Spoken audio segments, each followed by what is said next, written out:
live. You ready? Ready as can be. Dave Follett. Dave Follett, that's my name. Big guy. Oh, no. Wanna be big guy. How long have you been doing this now? Working out, training. About 30 years, I would say. 30 years. How old I'm getting. Yeah. So you kind of consider yourself as a power lifter? No, I don't like that, actually, personally. I'm a guy who works out, or I call myself a gym rat. Right. Been training for a long time, and the only reason I say I don't like that is because I'm not a power lifter.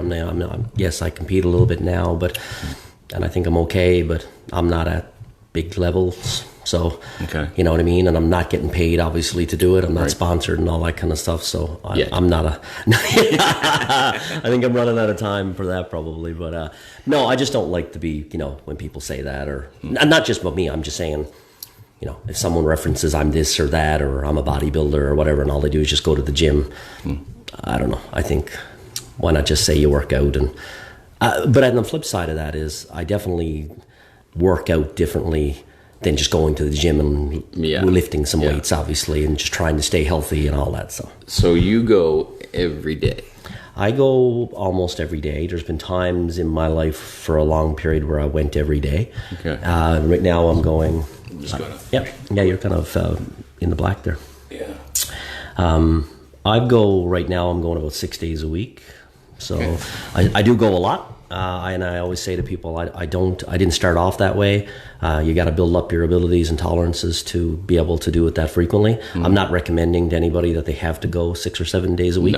No. I just enjoy going, so I found I like going more frequently, and if I enjoy it, I do. The way I explain it is that if I am going to go to the gym, I basically am going to go every day. If something stops me, well, then it stops me. You know what I mean? So then if I can't go, and I've said this to you before, if something pops up in my life where I can't go tomorrow, well, yeah, I'm probably going to be a little frustrated because I really do love going, and my wife would tell you that. But I still, if I can't go, then I'm not really lost because, well, I've trained many, many days before it, so it's not the end of the world. But right now, I'm training 6 days a week just because I'm forcing myself almost to take a day off from the powerlifting perspective to get a little bit better recovery and not to do too much. So what's the different competitions? You have been in powerlifting competitions? Yes, yeah. I have another one coming up now in about 6 weeks in Nova Scotia. I've done... 5 or 6 competitions, but started late. Like I said, I've been training a long time. Did a lot of just lifting for lifting purposes. Did more of the bodybuilding style workouts for a long time, and thought about that for one point. I follow it. The Mr. Olympia was just last night. So in Vegas, and Friday and Saturday. Right. And so I still follow it. I still enjoy that. And I still do a little bit of that type of training. That's why I don't really call myself a power lifter, because I still do some reps and do some accessory work that's a little different than maybe most power lifters. Right. But I thought about that at one point in my time, like a lot of younger guys wanting to look good and get bigger and lean and all that kind of stuff. So I did think about doing that, but I just never ever kind of pulled the trigger. I was always a little bit concerned about the whole getting on stage and, with the bikini on type of thing. So, that just wasn't really appealing to me. But I love the training aspect and eating and all that stuff. So I thought about that for a while, and then I just didn't do it. So then I thought about powerlifting for a long time as well, and I didn't do it. So about whatever it was now, 5 years ago or something like that, I did the first competition, thankfully, because I really enjoyed it. And I put it off too long, you know what I mean? I really should have done it earlier, and that's just a little regret I have, I guess. But still, I like it, I enjoy it, and my body has held up well. So the other flip side is that I think, when I think about this for myself, is that if I had done powerlifting earlier and the heavier, even though I always kind of lifted the same way, I don't train too much differently, I would have probably had some more injuries or aches or pains now that would probably be limiting me in my second half of my training. So I'm happy I'm pretty healthy that way for a guy my age. Is there many powerlifters out there on PEI? right now? I don't follow it too much that way from PEI. In our gym, there's not too many. I don't think there's some that train that style that actually compete. There's probably just a handful, but every gym does have some on the island for sure. And then there's some, John McDonald and those guys, right, from the CPU. Right. He trains in his garage, I think, and he has a few guys and stuff. I think he's the president of the CPU, Canadian Powerlifting Union, I think, is it, or something like that. Okay. There's a lot of organizations, right? We've talked about this too, right? And there's tons of them, and so some are tested, some are not tested. Some allow for like knee wraps, some don't. Some just allow for wrist wraps and belts and things. So they're all a little bit different, and so it depends on what way you want to go, I guess. So and there's 3 different points that you have to do. You have to do the deadlift, the bench press, and the squat. You always start with the squat, and then bench, and then deadlift. Okay. From a powerlifting competition for any. That's the way all powerlifting is. Powerlifting is 3 of the main lifts. Yeah. And how did you fare on the last one? The last one I did was, I'm trying to remember if it was, I did one meet in Surrey last year, but I'm trying to remember if I did that one before the meet in Nova Scotia. Oh, sorry, sure. The last one I did was here in PEI in Charlottetown.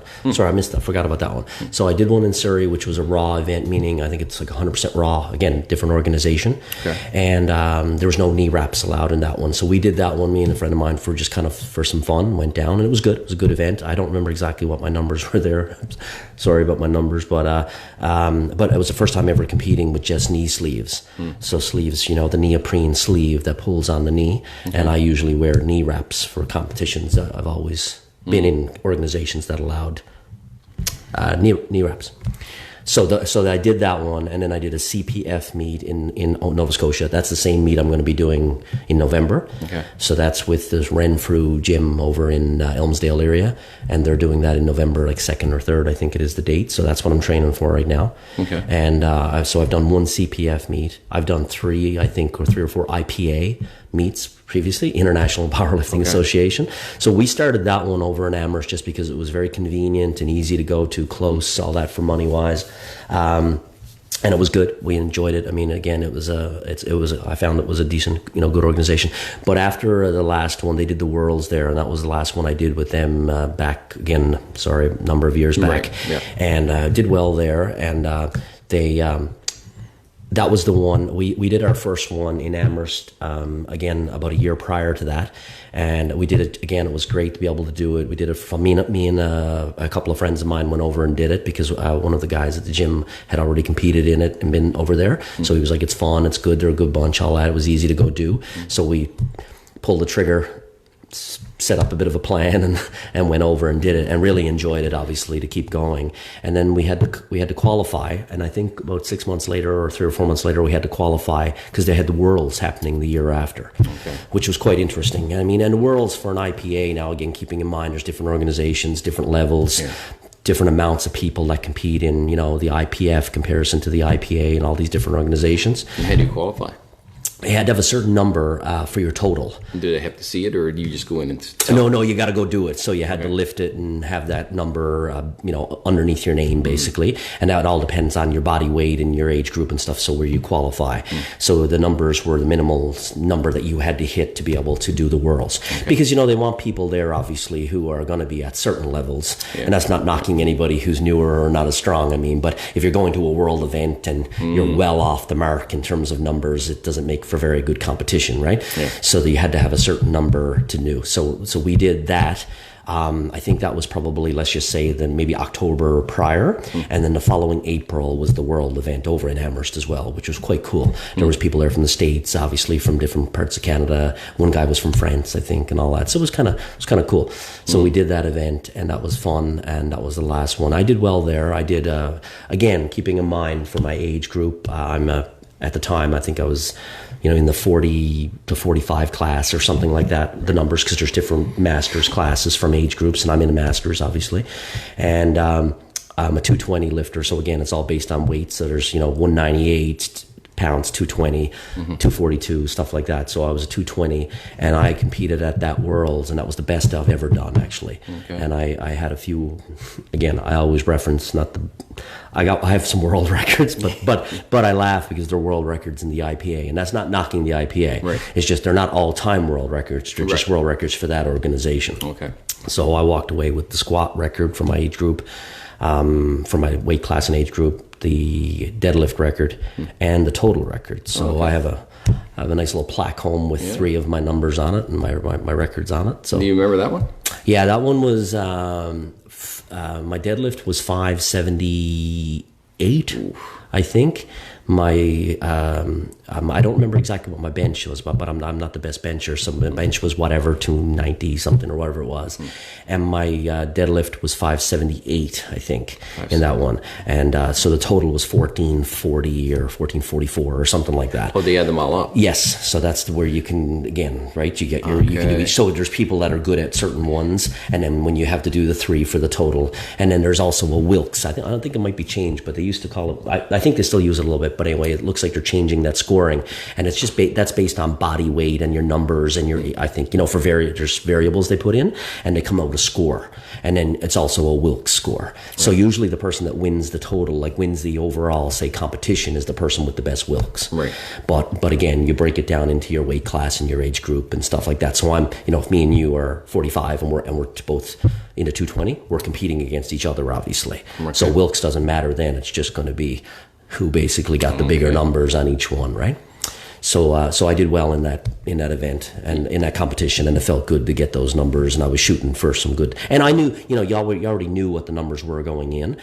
And I think I hit one of them in my first event, so that was kind of cool too, and that's not to just trying to reference it. I mean, it's that, the numbers are what the numbers are, but, it's not like it's world numbers again with regards to hitting these big, huge weights. There's guys out there that might be in other organizations that are my age, my weight, and still do way more than what we're doing. But then again, there is tested and untested events and all that stuff too, so you got to keep that stuff in mind. No Icelander guys in there? No Icelander guys in that one, so no. So we did that one, and but it was a fun event because, again, like I said, there was a lot of people around from, there, a little bit of it was a 2-day event, things like that, so it was fun. And it was fun to get those numbers and hit it, and I really enjoyed it. And I can, I got the numbers and they're there. I don't follow it, so I don't know if they've been beaten. I think my deadlift got beaten because there was a guy that we were very close, and it's like anything, if I bet him, then if there was another event in the States, 3 months later, and if he competed, then he was obviously shooting to get his record back, you know what I mean? Right. So I think mine got bet after that. I don't know about my squat or my total record, if that got beaten or not. I'd have to go on the websites and check those numbers out. So you were telling me before about injuries. Yeah, I've been pretty injury-free. I've been pretty good. Yeah, I have been training a long time. Obviously, we all get banged up and have minor injuries over the years, but nothing too serious. I had a disc bulge in my spine, in my L4, L5, just prior to that world event, actually, the world IPA one over in Amherst. So that was a bit of a struggle to try to get through that and still train, and then obviously compete a few months later after having that disc bulge. Just pain, obviously, from the back, but it was tough. I really never had anything like that happen before, where it affected my life, you know what I mean, of getting up in the morning. And you were saying too that even though you felt the pain, you still went to the gym. I still trained. I worked around it. I went, first off, I didn't know exactly what it was, so I thought it was just a strain, or thought I think I said to you before as well, I thought I strained my glute, and it was radiating down from my back, which was what was causing the pain. But it's hard sometimes to tell exactly what the problem is, and and again, going to the doctors is not the easiest, and time frame and specialists and waiting and all that, getting X-rays or MRIs are not easy. So I just basically fought it out for a little bit and got some massage and things like that, and I went to Cairo. Plug out to Vince Adams, Cairo, and Vince know I lift and everything like that. So when I went to see him, I explained to him that I was having this obviously pain and issue, and that I needed to continue to work out, and obviously I'm going to continue to work out anyway. For me, I'm not going to stop as much as I can.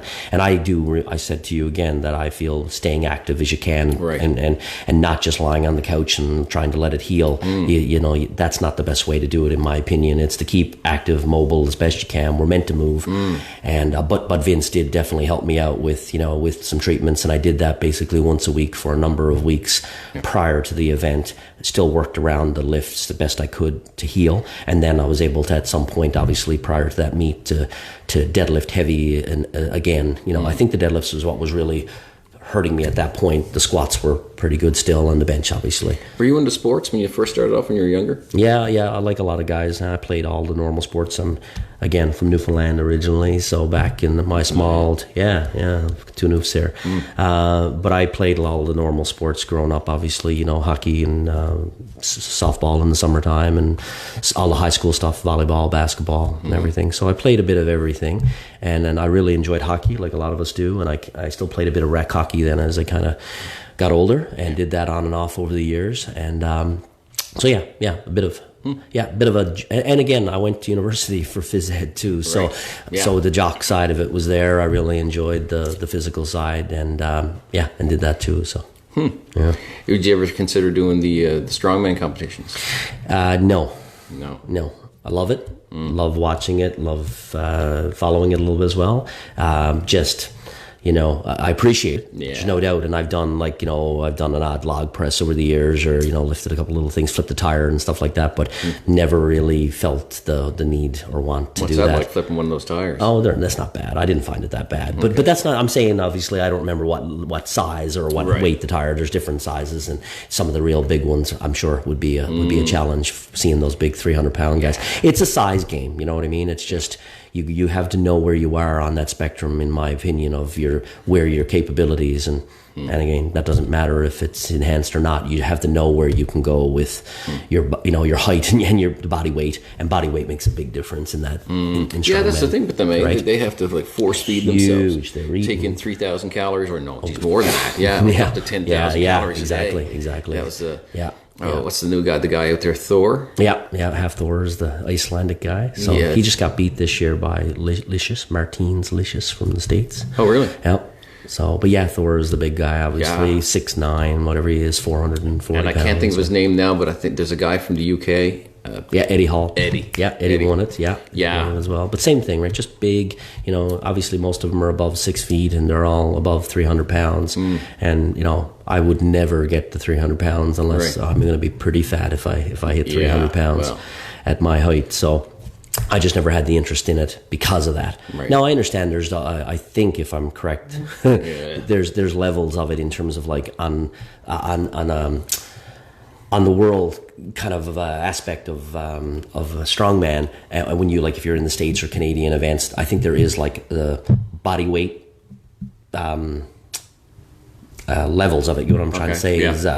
What weight classes is what I'm trying to say. But I think there is. So I'm not exactly sure how that goes. If it's, I don't think it's exactly like powerlifting, but there might be up to 220 or up to 2 something or below 200 and above 200. You know, there's different ways. But I think that is. So that's not saying that somebody who's shorter and is 200 pounds can't go do a strongman meet. I bet you they can. And there's probably you're still competing against guys in your level.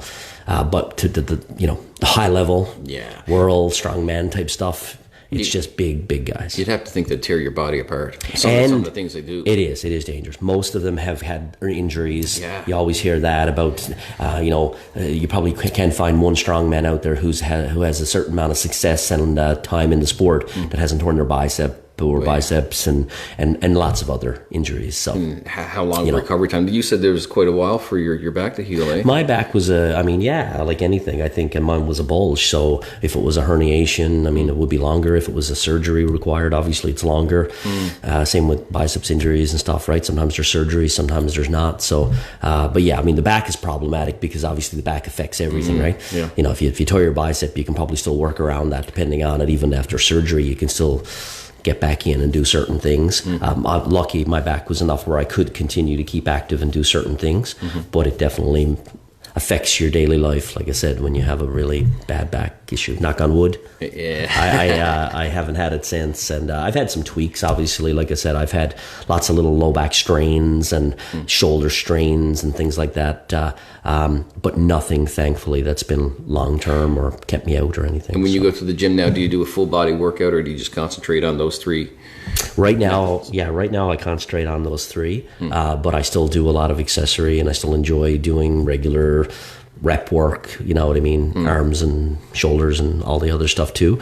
But usually most days fall in line of like I'm benching or I'm squatting or I'm deadlifting, and then after that it's whatever, you know, I do after that. Okay. But very rarely do you go in. Like, I mean, years ago it was always the what we call the bro splits, you know. Going in and doing a workout for chest. Right. And like now we don't usually say chest, it's usually I'm going in benching, because that's what we have to do for the competitions, right? But chest, you know, it could be dumbbell work, or it could be flies, or it could be cable, or so you're doing the typical bro splits depending on how many days a week you trained. So if I was training like me a lot, well, I might go in one day and just do chest.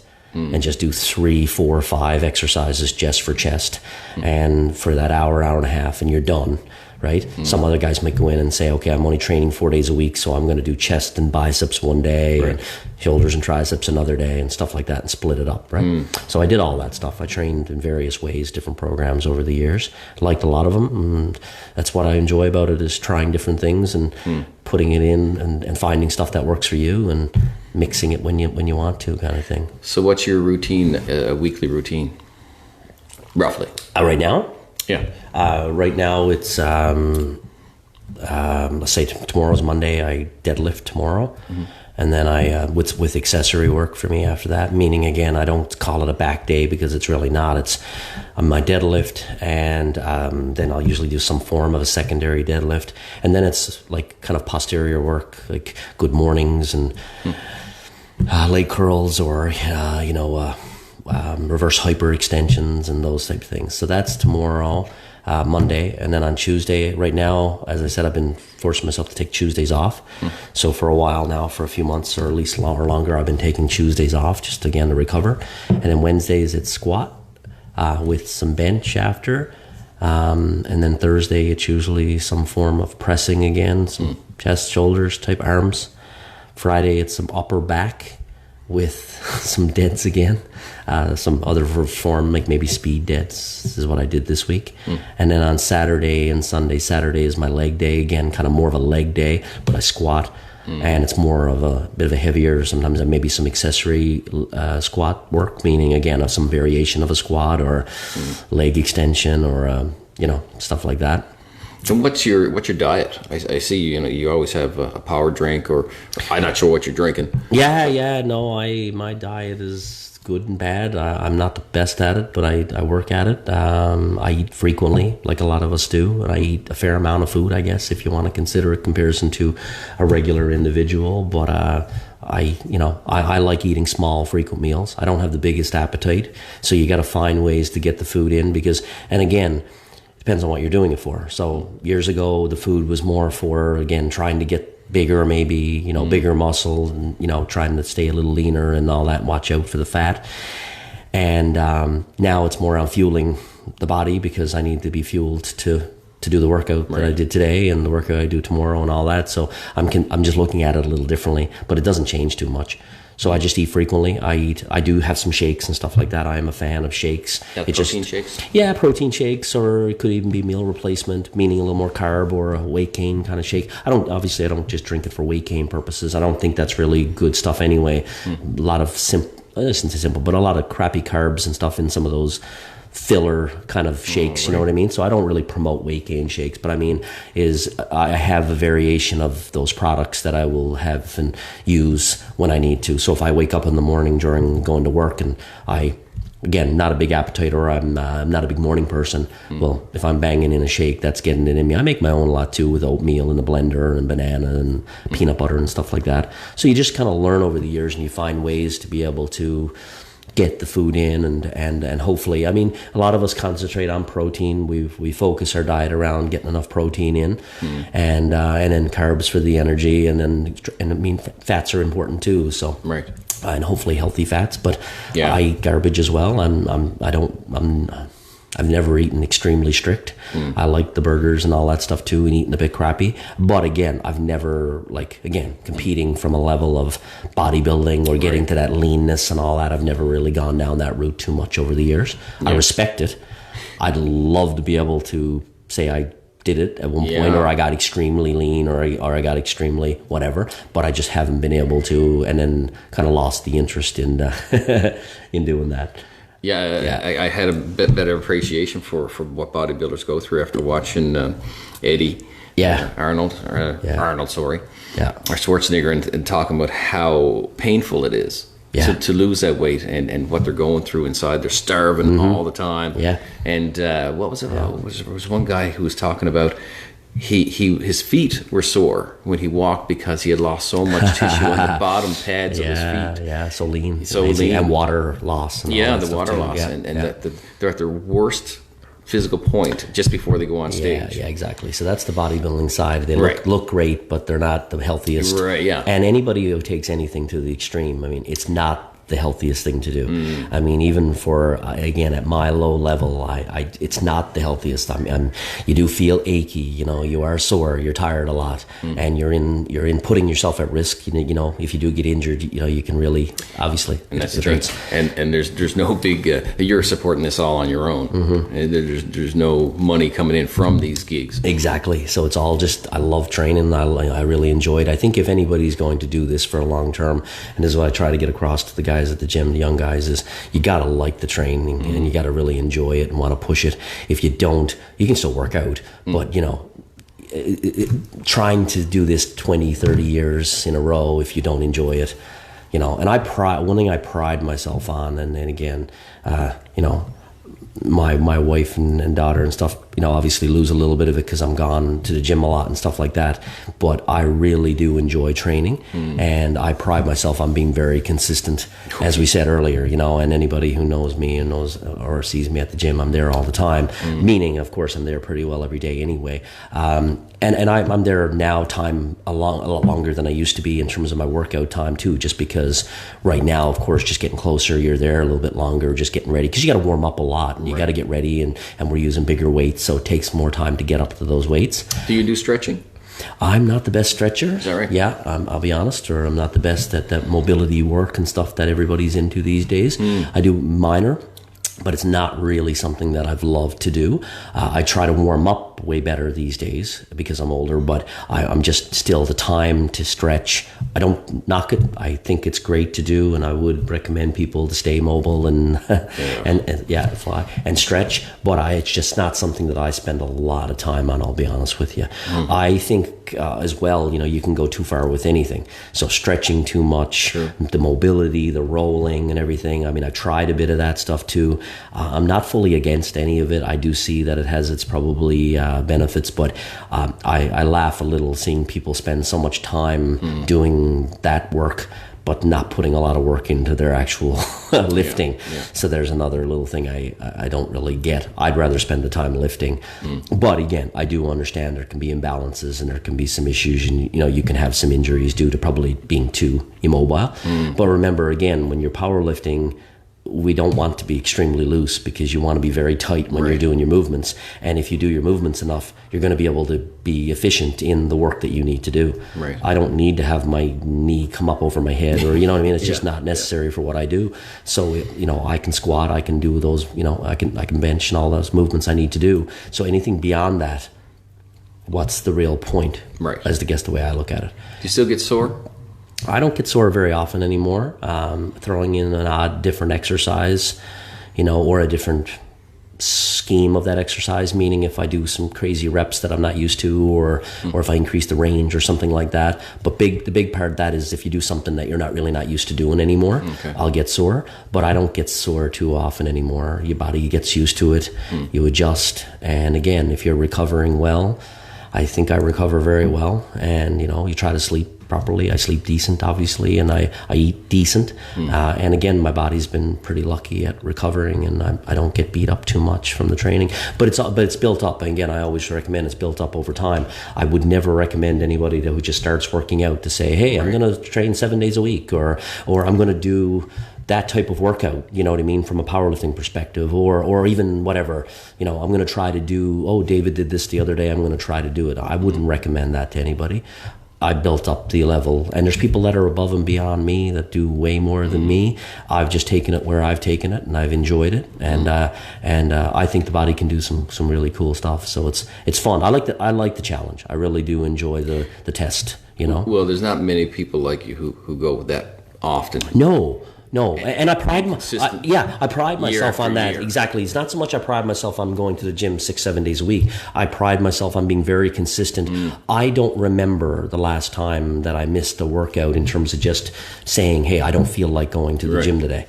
You know, and I've been honestly consistent for 20 years, and I mean, and like I said, if I say I worked out for 30, because if I started which I did in my teens, I always look at it and say my first probably 10 years of working out, we're just working out, you know, learning, going to the gym off and on, some days better, some months or years better than others, and then getting away from it for various reasons for a short period. I never got away from it for any long period of time, but even if you're away from it for a few weeks or for a month or for whatever, and then you get back at it again, that's what my first kind of 10 years kind of seemed to consist of. And school and, you know, all that, just life being in the way. And then after that, it just stayed with me, and then I would just say roughly, about probably throwing a number out there, 20 years, I've been very consistent. And again, I fell in love with it. I enjoy training, and the consistency, I think, is what people need to get. I'm not talking consistent for 20 years or every day or anything. I'm just saying the consistency is the number one thing. It's tough. And it is tough. It's very tough. We've talked many times, and I don't knock anybody for not being consistent. I don't knock anybody for life being in the way. I just feel good when I work out. I feel good after I'm workout and everything, like I've done today. I feel better. And like I said, if I enjoy it, why would I not do something that I enjoy? Right. And people don't, and if you don't get to that point, all you're doing is training for the outcome. It's really tough, because all you're looking at is how I'm going to look or how strong I'm going to get or whatever. But if you get away from that and you actually work out because you physically want to go and work out, and that can be anything, someone running, someone playing squash, you know what I mean, multiple times a week or whatever. For me, it's just the gym. I enjoy the work. The lifting. I can get into a role, and usually I'm good for about 3 or 4 months, and I'm steady and consistent. And I get an injury or I get something, and I'm floored for. I find it very difficult then to get back into the rhythm and to keep consistency again. But when I get there, I'm good and can stay there for, like I say, I was there for probably a year last year, and did really well. Then I was telling you, I hurt my shoulders, and I haven't been back for like 6 months or more. You know, and I have to get back. But no, of course, and I mean, and I'm not saying somebody can't have an injury or someone can't have a problem, right, or some other health issue that really prevents them from going. Excuse me, but I just find that you got to find a way to work around that stuff to keep going. If you like, I find it interesting that somebody can go to the gym for a year and then stop. Right. Do you know what I mean? Like that's a hard thing for me now to understand. Or, you know, like someone stopped smoking for a year and then all of a sudden start smoking again. Like, I don't really understand that, because now, of course, if something in your life kicks in, like I say, you know, you move somewhere and there's, you know, no gym or something, I guess it'd be a little bit tough. But, you know, for me, then I'd probably make my own or buy equipment. You know what I'm saying? Depends on how bad you want it or how much you really like it. But I'm thankful that I did like it, always part of my life. And even when I was just going to the gym and working out, you know, years ago, I had enough connection with it that I really did like to go for the most part. And I'm very happy that that was the case, because it kept me going and it kept me fighting at different times if it was struggling to get there, and my life changed. And then when you get into a normal routine of life, I just kept it going. And that was the easiest thing for me to do. And I say this again, a lot of stuff, anybody who's talked to me, hear me saying this stuff, is that, I am selfish with it. I've been working out all my life. My wife knew I worked out. She knows that I came from this background. I really enjoy it, even before I competed in powerlifting. And, now she has to live with that. That's just what it is for me. Right. And I'm fully aware I'm selfish when it comes to that, but hopefully in a good way. Do you know what I mean? Because I'm doing it. Hopefully I'm going to be stronger. Hopefully I'm going to live longer. I'll be healthier. All that kind of better quality of life. Hopefully. Do you take a vacation? We have. My wife will just say that again. I've trained on my vacations many times. Yeah. Almost. You've got to go somewhere where there's a gym. Yeah, pretty well. You're not going. I'm not going to be too happy if I backpacking up north. I'm not saying I wouldn't do it, right. But it'd be tough. It'd be tough for me. Yeah, I mean, we've gone on a few vacations. We haven't done too much of that. Again, it's not just something we do too much of. But when we have, we went on our honeymoon a long time, 15 years ago, went over to Europe, and I did go to the gym over there and multiple times. Right. We've been in the States and traveling around a little bit, and I'm trying to find gyms to go to. But I enjoy that too. I enjoy going to new gyms too. Right. That's fun for me. Right. But yeah, I can be. I'm. There's no doubt I'm neurotic about it, and she'll laugh about that, and she watches this. But it is. I am very, very addicted. I'm addicted to it. There's no doubt.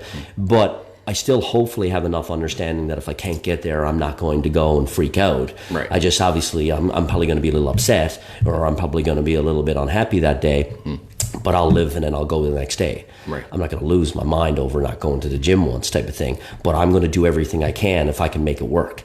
That's the difference with it, is that I like to try to be able to find a way. Like, I'm not a great morning person, never have been. I always train usually after work. On the weekends it could be, late morning sometimes, but I'm not a 5 o'clock, 6 o'clock in the morning guy for sure. I don't know if I'd be able to do that. And I did it a little bit a long time ago, one time I had to, and I really didn't enjoy it because I'm not a morning person. So I find I can't push the workout as hard as I want to when I'm tired in the morning, whereas I can later in the afternoon or in the evening. Plus you got to go to work.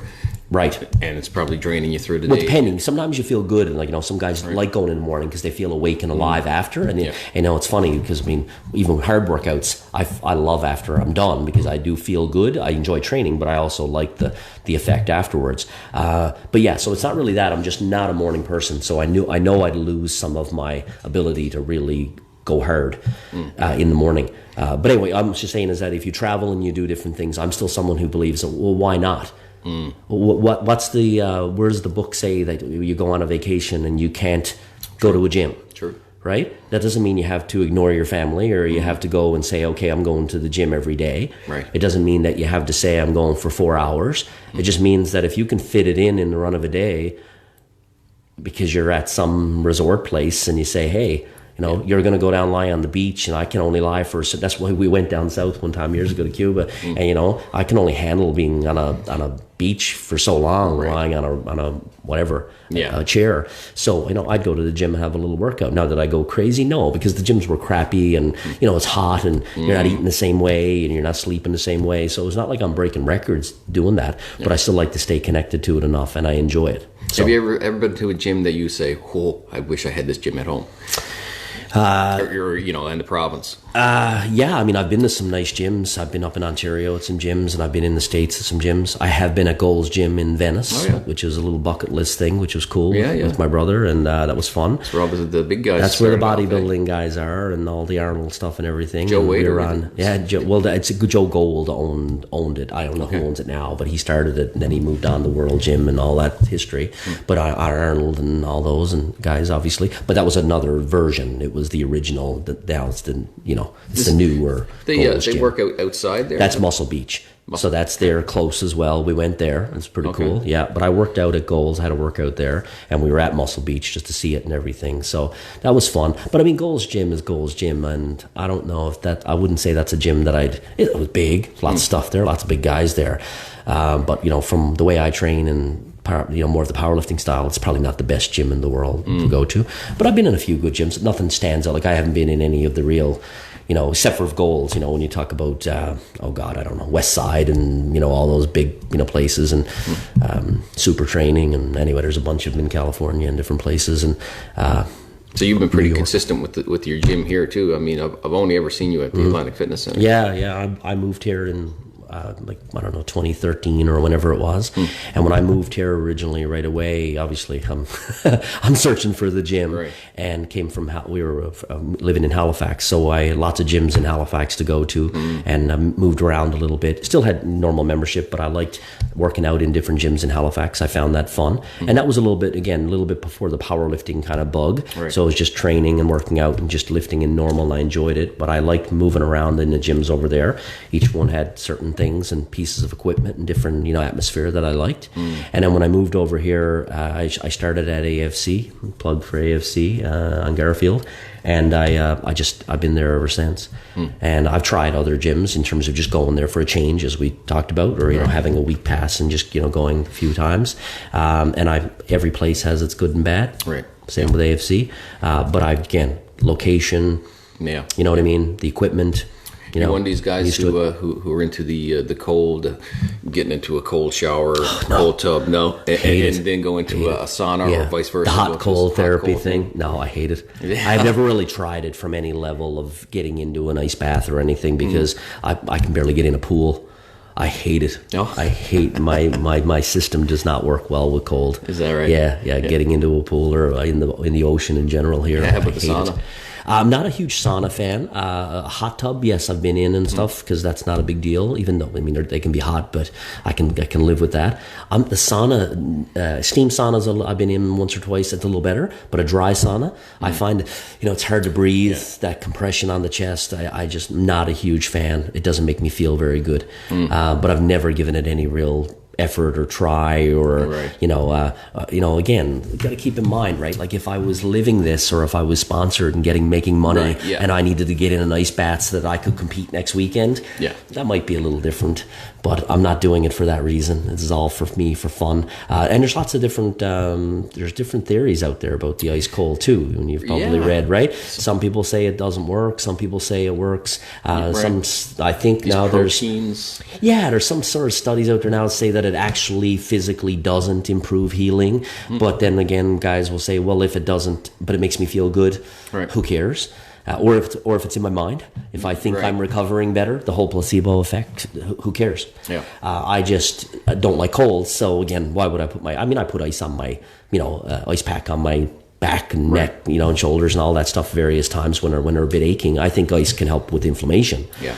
But it's not something that I really want to do. And thankfully, I really don't think I need it. I mean, I think I recover well, and this is what I mean? And things are going okay, and why put myself through that if I don't think I need to? And again, I'm not at the point where I am just full-time, making the living off this, doing that, and then I got my whole day, and one part of my day is going and doing that. Right. Where am I fitting in an ice cold? Number one is where you getting it here and all that, and trying to come up. Even the whole thing of like the contrast showers, turn it cold and then turn it hot and everything. I just don't want to put myself through that. I just don't feel the need. But if someone came out and said to me, look, if you do this, you can, your numbers will go here. Right. Maybe I might be. But I said this before many times too, I could probably be stronger than I am. Not that I'm at any crazy level, and not that I have any abilities to get at any world level, but I probably could be stronger. But I enjoy training. So if and I said this to my friends a lot, if someone said to me, David, you can go ahead and get X amount stronger, but you have to only work out 3 days a week, that's not for me. Is that right? I'd go crazy if I didn't go to the gym pretty well every day. So that's where it's not my thing. I like going to the gym. I enjoy it. And that's more important to me than adding a few pounds, even though I enjoy the strength. Have you ever met anybody who's as consistent as you? There's a few people. I don't know, obviously with the gym, with names and stuff like that, I don't really know everybody from that perspective. But there's a few people that I see on a regular basis, both girls and guys, I see pretty consistently. Now, can I say to you that I've seen them for 20 years straight? Right. No, some of them just because they're younger and they haven't, they weren't at the gym then. Or some that were consistent years ago have fallen off and I don't see them anymore. That happens obviously for lots of people. That doesn't mean they're not working out anymore. Right. That means they could be at another gym. Yeah. Right? Right. They could be moved away. There's lots of reasons for that. But I don't know. You got a friend from Newfoundland as well. You were talking about he has his own gym. He did pretty well for himself. Yes, yeah. James, yeah, Mr. Fitzgerald. He's on YouTube and everything now. Okay. He's up in Calgary, I think. I watched him a little while back on a YouTube channel, and I laughed because I went to university with him. But he's a smart guy. He's doing very well. Yeah, he won the first CrossFit Games. CrossFit. Yes. Yeah. Now this is before, again, I think the whole Reebok CrossFit Games before it became big. Right. So he won the original one. That stuff looks deadly to me. CrossFit, again, it gets a little bit of a bad rap. I think people joke, especially in kind of the powerlifting world, joke about it a little bit. But I think it's still cool. I respect it. I respect it. From what I understand of it, it seems like they throw people who are novices, and they're doing these wicked maneuvers, squats, deadlifts, jumping on these 3 or 4 foot high.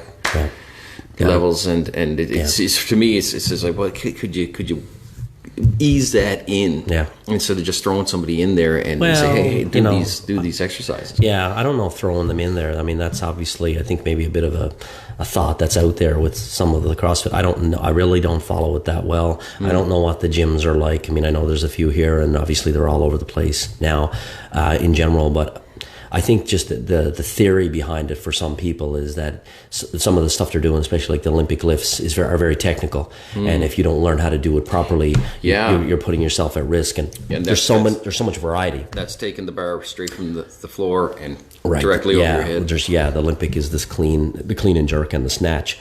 So there's 2 lifts. So they're very technically proficient. You got to be very technically proficient to do those lifts. I've never done them. I've seen them. I understand what they are. I don't have an interest in it just because, again, you have to put a lot of time into getting the technique down. And once you get the technique down, then of course you advance and you go from there. I respect it again. I think it's cool. Sure. I still see some of it, and man, there's some strong people out there in the Olympic world, Olympic lifting world. And so CrossFit then again has those things in with that, and many other things too. Of course, all the swimming and running and and everything else, and the kipping and pull-ups, kipping pull-ups, and I mean, there's the handstand push-ups, and there's so many things in CrossFit for these WODs and whatnot. And they do it down here off North River Road. Yeah, you see them outside all the time. Yeah, there's a couple of places, like I said, or maybe a few now on the island or more. But again, I respect it. It's just that I think the theory is that people get a little more injured. I don't know if that's if that's what's happening now. I don't know. But and again, people are jumping into it and probably not getting into it at a level they should, or learning how to do it properly.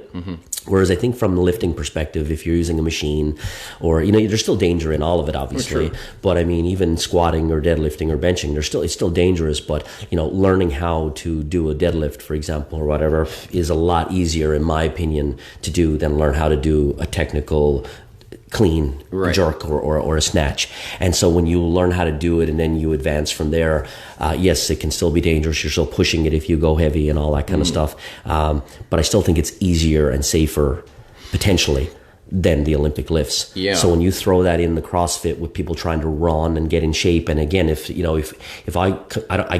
I'm sorry, I don't know exactly how it works. I've never done these workout of the days and WODs and this stuff. But if I went, if you go to a CrossFit gym and me and you went there tomorrow to one of them and we just jump into a class, I don't know how it works, but if that's the case, and we're watching people and we're trying to keep up. Right. I hope there's levels of classes and levels of. That's the thing. From what I've watched, I don't think there is. I don't know. I think there's like a intermediate class that they start you off of, and then I think you're there for 2 or 3 months, and then they put you into the big program. Oh, okay. But the starter program is pretty intense. As well. Right. So, and you have to make these goals. They have them written on a board, and here's what you're supposed to do. So many of these in a certain time. As far as I know, I'm not too sure on it. Yeah, you're gonna get some feedback on the CrossFit, CrossFit community for this. And it could be great. Maybe I should have somebody on who's into it. Yeah, there you go. But for me, from an outsider looking at it, it looks like it could be really dangerous for somebody who's new, going into any kind of training. Yeah, potentially. I mean, and I think that's probably what you should you could look into a little bit more. But I think that's a little bit of what the thought is that people have been injured and people get injured a little bit more maybe in CrossFit. I mean, it's very challenging. It has to be challenging. I respect the fact that it's challenging as hell, and they're in great shape. Yeah. Both cardio and strength wise. They're a great hybrid type of person who does it. It's just, for the people that really want to go challenge, I think it's awesome. But it'd be really nice, again, not so much knowing how to do a jump or something like that, or how to do, a kipping pull-up. I mean, that just takes the ability to, to kind of do it in a speed scenario where your body is moving up with it. You're not just isolating a muscle. You're just trying to do the movement and do as many as you can. I think those things can be learned pretty easily. And of course, still just getting stronger and getting in better shape overall. But with the technical things, again, we just talked about the 2 Olympic lifts and maybe some other things, or whatever, like even doing a handstand walk. You know what I mean? Like, I don't know. I can't, I wouldn't even want to try it. So if you're trying to do a handstand walk and you don't have any gymnastic background, you know what I mean? Stuff like that. That's where I think it can probably be difficult. And if you push it a bit too hard, or you don't have the right people around you giving the right information or the right training, I mean, you can mess up and you can get injured. And I just think that's what we're hearing a little bit. Maybe not so much now, but in the past, the theory is that CrossFit has that extra level of danger maybe to it. Going until you throw up and that stuff too. I mean, pushing it so hard that some people really enjoy that. I'd probably really like that side of it, that challenge side. Really? Well, I mean, that's why I think I like the powerlifting side, because I just love to go in and lift and pushing it and challenging myself and seeing if I can get that weight or do that workout that day or hit that percentage. That's what fuels me now, is just to try to keep getting a bit stronger. Have you ever done a movement and gotten up and almost passed out or anything like that? Oh yeah. Oh god. Yeah. Oh, for sure. You get dizzy and lots of various things happen over the years. You know, the whole, I don't think I've really ever thrown up per se, but been close to it and all that. A lot of that happens from, again, doing a lot of, the intensity work in terms of like the drop sets and things like that. And doing a lot of volume, you can definitely get that. But just being like dizzy and stuff from doing a big lift. See, when we're doing powerlifting, again, you're holding your breath and you're doing that bracing, right? You're getting as tight as you can, and the whole Valsalva maneuver of your blood pressure rising. Of course, you can get dizzy, and if you hold it too long, obviously. And I'm sure and I've seen videos of guys passing out and stuff. Yeah. Throughout the whole maneuver? Yeah, pretty well. For a powerlifting movement, you're getting as tight as you can. You're getting a big breath. You're expanding out your abdominal wall and bracing all around the wall, and that allows you to be stronger. So you don't recommend someone walking in off the street and saying, hey, and especially if you're doing reps, right? You're not just holding your breath for 15 repetitions, right? But when you're doing a single or a double or whatever, or even if you're doing a little bit more, you're re-bracing between every set. Between every rep. Right. You know what I mean? So you're just go doing your lift, and then you're bracing, and then you're breathing, and then you're doing another rep. So that, but again, the typical, breathe in on the way out and breathe out on the way down, that kind of thing, depending on what your movement you're doing, is not the norm for powerlifting. Okay. So when you're working out in general, you're trying to breathe normal because you're trying to stay healthy, and of course, you don't want to pass out when you're doing 10 or 15 repetitions of a set. So powerlifting can be a little bit different that way, the whole bracing thing. So you can get dizzy, and you got to be able to get used to that too. So, and what's it like just having that weight on your back? 600 pounds. I saw you at the gym one day, and I think you said there was just over 600. Yeah, you had the straps. Yeah, the bands and stuff like that. Bands. Now explain that leads from the cage. Yeah, it's just a reverse. The bands, of course, with stretching the bands, and as the band stretches, it gives either more resistance or helps more depending on how you have the band on. And these are big elastic bands that go around the bar, around each end of the bar, and they kind of onto the cage type of thing. And they just give you, if it depends on the way you set them up, we call that reverse band, so it can give you some assistance. Okay. So when you squat and go down, the bands stretch as you get down, down low, and then it'll help you kind of come up out of the bottom portion of the squat.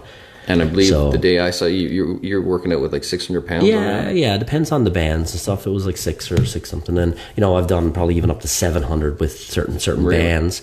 I think a few years ago we did something like 700 or something with the kind of thicker band that gave you more. But remember, in theory, right, is that you have the say 700 pounds on your back, but at the bottom, as you go to push up or to press the weight, you're only there's 100 pounds off that, right? Because the bands are pulling you out of the hole.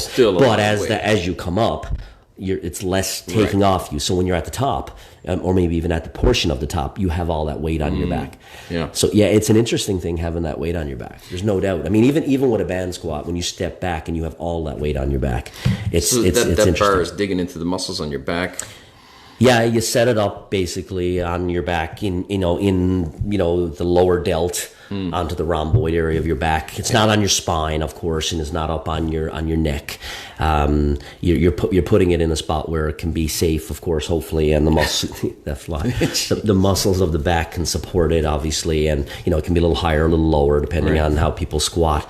But yeah, you're getting your shoulder blades back to give you that shelf, right? So that the bar has somewhere to sit. And you're not using any of those protectors, those back protectors? No. You're just using the bar. The bar, yeah. No, we don't use those. And that's digging right into those muscles. Yeah, it can, and it can be irritating, and your skin gets raw there sometimes, and obviously sometimes it hurts. But it's like anything. You just get used to it, and if you have it in the right spot, usually until you get up to a certain amount, not everybody is going to just start off with huge weights, so you can get used to the bar. And I would recommend anybody to get used to the bar on your back rather than using any of those devices, because again, you just don't want that as a crutch, right? If you want to come in and squat, put the bar on your back, get used to it, find how to do it properly, unless you got some sort of a problem or a condition or something, and then that way you're going to be better off down the road when you're just walking in and you're getting underneath the bar and squatting and if you ever want to pull it away later, that's what I always find a problem with any of those things. Meaning, like if you've been squatting for 2 years and now you say, David, I'm going to stop. No, I'd like to take that pad away. Right. Man, you got to take that away after 2 years and having that on your back. Right. It's not easy. I think it wouldn't be easy. Yeah. So I'd rather just not have those things, and as a crutch, and just lift properly and find the right spot and get used. See, again, it's getting used to the fun of that uncomfortable feeling is part of it, and it's an interesting blend between, having a certain amount of uncomfortable or even if you want to say a little bit of pain, but yet again, it's temporary, but you're doing it for the purpose of getting stronger. And I like it. It's just, I tell everybody, even with just lifting at any level of pushing it, you have to be a certain kind of person, I think, to really dig down and you know what I mean, sure. Right? And go through that little bit of pain. Again, pain meaning, again, that it's uncomfortable pain, not that you're injured. And not everybody can go through it. Not everybody wants to get to that level. Not everybody wants to get blurry-eyed when you finish and feel dizzy, or just be extremely sore sometimes, or having aches and pains. For many of us, there's not many days that you're just saying there's nothing aching, But it's different from being injured. Again, I always keep referencing that. We hope we're not injured, but it can be very uncomfortable. But I really enjoy that.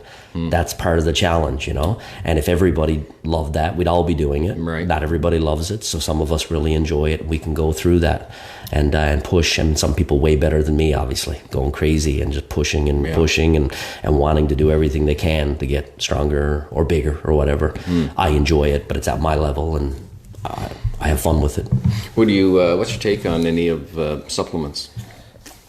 Steroids? Man, I'm neutral on it. I'll be fully honest with you. When it comes to supplements in general, I love supplements. I've used them, lots of them over the years. Again, friends of mine will laugh about my trunk and supplements in my trunk and joking around about that and everything.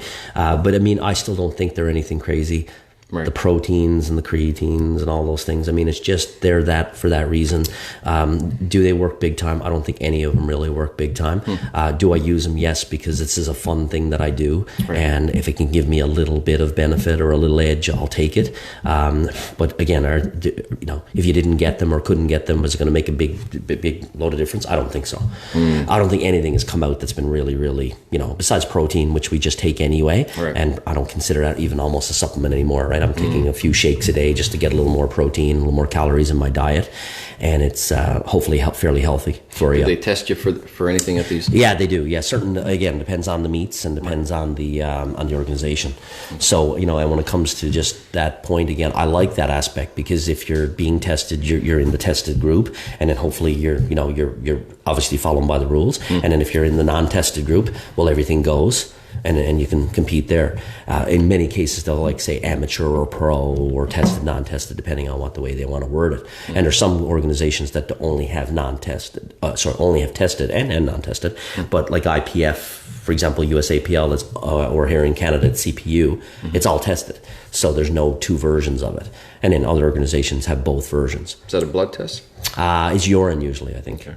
Yeah, piss test. So, and again, they usually test like the top lifter or the top lifters. I think it's expensive, and they're only going to test certain people, obviously, but usually the top ones. And yeah, I mean, again, I'm neutral on it. I think that guys or girls that want to go ahead and use things beyond the normal supplements, hey, who's watching and saying this or that, but just that's their prerogative, right? Go for it if you feel you can do it knowledgeable and understand what you're doing and this is what you like. I think it's overrated. Like, I think the negative side of that's a little bit overdone. Personally, that's not to promote it or anything like that. I just think that if people know what they're doing and stay healthy in a lot of other ways and don't have pre-existing issues. Right. That's the big thing that a lot of people don't understand. Oh, I knew a guy who did this and he had this head problem, blah, blah, blah. Right. Yeah, but that person was probably going to have that problem anyway, but it probably just got advanced earlier due to what they were doing. Where do a lot of people stand on testosterone use?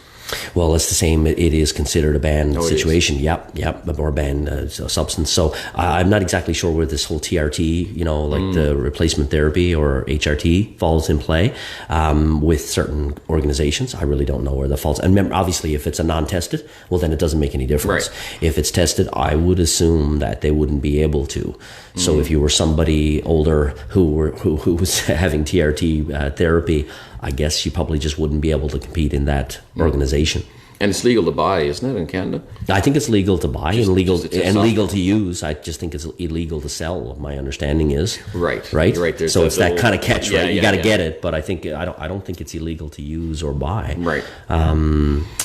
So I mean, if people go down that road, and especially when you're older, I mean, again, I'm getting older. I don't know where I'd be on that. I haven't crossed that bridge, but eventually, you never know. And I'm always neutral on that. And I'm always neutral because I never want to be the person that knocks anybody for training hard and they're doing that, or someone who's training hard and not doing that. Right. If you're training hard and you're following lots of other things that we all follow with sleeping and eating and pushing it, why would I knock them for that? You know what I mean? I'd knock them for it if they were being, jackasses and treating other people crappy. But I mean, I've trained with lots of guys who've been, using stuff and are great guys and they train hard. Yeah. I'm never going to knock them for that. Yeah. Right. And I've trained lots of people who haven't, Yeah. So how's the bodybuilding world? I don't know where in Canada they stand on the use of steroids. I think it's the same thing. I think I shouldn't say it's the same thing. It's the same thing, meaning that there's, I think, different organizations. Okay. So if you're in that open organization that does not test, obviously it's just fair game. Everybody's going to do what they're going to do. And I think in that respect, the bodybuilding world is the bodybuilding world. If you're naive and think that you're going into a competition and you're not going to take anything, and then there's guys are, or you think the other people aren't, then you're just being naive, right? I don't like the fact of people not understanding what they're doing or what they're getting involved in, right? Now, if you're in, a tested organization and you're going to a competition or, a bodybuilding competition and you are being tested, or you think, there's a good chance you're going to be tested, and then everybody's trying to follow through with that and play by the same rules, well, that's great too. Well, even Arnold said that he had taken his they all do. Yeah. Yes, my God. It's anybody who thinks that anybody's at a certain level in that sport, or I don't even know. Again, anyway, it's sport or not. But you're foolish to think that people are not taking something in that world when you're at that higher level. And what they're saying, they describe the steroids as it doesn't make your muscle grow. The recovery time, it saves on your recovery time. You get better, you get healed quicker, and you're able to go back to the gym and push heavy weights again. Yeah, that's how I've heard. Yeah, I mean, I would love to say that I'm an expert in that, but I'm not. But I think it does make your muscles grow. Obviously, there is. So I think there's science behind. Well, it's just a combination. You're in more of an anabolic state, and again, you are going to get muscle growth from it, from my understanding is. But yes, I think one of the big pieces of it is that you do recover better as well by taking it. And if you can recover better, obviously the whole point, meaning you're going to work out harder the next day, means you're going to break down the muscle tissue. It's going to recover, and then it's going to respond, and you're going to get bigger and stronger over a period of time. So if I can train more frequently than you, or I can train harder than you or longer than you or use more resistance than you, well, then that muscle is going to have that effect of breaking down and then recovering again. And then it will adapt by getting stronger and bigger. So if I can do that more frequently for a longer period of time, more than you, right, I'm going to get hopefully a better response. But there's so much genetics involved in it. I was just thinking much, that. You know? I mean, there's guys out there, I'm sure, that take and just don't look very good and never will, because they just don't know how to do it very well. And then there's other guys that just grow and they don't need anything, or if they do take something, they just respond so well and they just advance. So genetics, you cannot take away the genetics. Yeah. And that's why, again, when you're online and you're reading and listening to stuff, and I mean, I do a little bit of online stuff just with regards to YouTube, or watch some channels here and there, and you always get the people who are just that consistent, I'd be as big as him if I took what he was. Those comments, it's like, it's so foolish, because you don't, there's a combination of genetics and a combination of hard work and still training your ass off. If you don't know how to do that and know how to eat and everything like that, you're never going to get that level. So to say it's just a drug is just mind-boggling to me, right? And again, it's the same way when it comes to genetics. Like I always said years ago, and that's not to knock me, but I'll never be 300-pound huge guy, even if I took stuff. It's just not going to happen. I don't have the genetic structure. I can look back at my history, my family, and you know what I mean? And it's just, it's just not in the cards to be that. But then if you're another guy looking at your family going, God, man, my uncle so-and-so is this and huge, and my dad was 6, going back to Thor over in Iceland, like his father is like 6'7" or whatever, and his grandfather is 6 foot whatever, and then Thor is 6'9". Like, you think he's not going to be a big guy? You know what I mean? And even his father, even now, his father, I'm sure, is at least in his late 50s or probably 60s, and he's still strong in some of the videos. So you think this young 30-year-old 400-pound guy, and of course, he's doing stuff. No one's foolish enough to think that you're not at that level and you're not in the strongman game and you're not taking stuff.